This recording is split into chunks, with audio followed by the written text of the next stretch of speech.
Hello from Toronto. My name is Garv, and this is my open source local AI workspace called Glaux.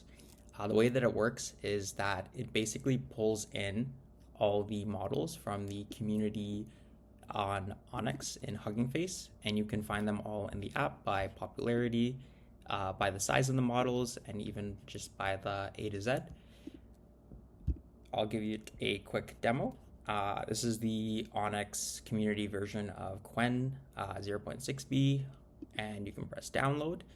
The policy that it has is that it only downloads one model at a time. You can see at the bottom the network speed that it's downloading at. Once it's fully downloaded, it will optimize for Chrome. It's best suited for Chrome. I've tried it on Safari, but with minimal success. It still works, but anyways, I'll run some test prompts to show you what it does.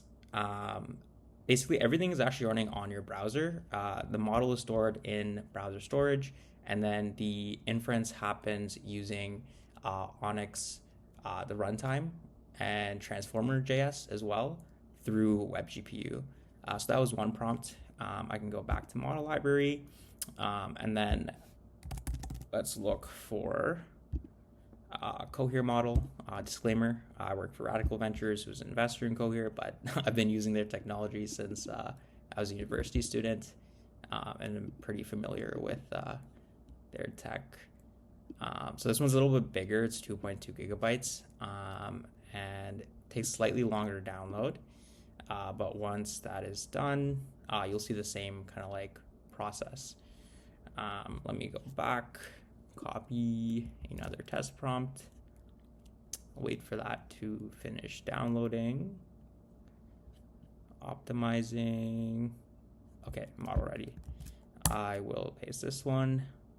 It'll start reading the context and it will generate text based on the prompt. A cool feature that we have is dev mode. Basically, when this is finished, oh, there we go. Okay, great, dev mode. All right, so in dev mode, you can see some of the metrics, such as the time to first token, tokens per second, first token. Hello, how are you doing? So I guess for Markdown, it doesn't work as well, but if we press tokens, oh, there we go. We can see every individual token, its ID, as well as the individual words that the application kind of parses. Yep, that's the entire demo. I'm looking for feedback. The GitHub is over here. I've put in kind of like what it does, requirements to run it, the technical limitations. So yeah, browser support is generally kind of narrow right now. It checks for only compatible text generation models by looking at the graph.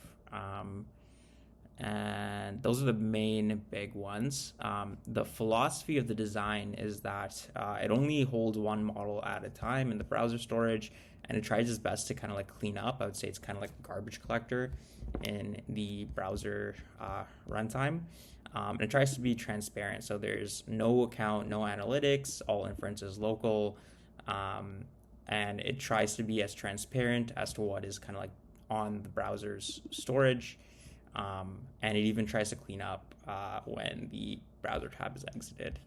But yeah, thanks for giving this a watch/listen. Please let me know what you think. If there's issues, you could leave an issue here. Never had a discussion on one of my GitHub repos, but that would be great too. Okay, thank you. Bye.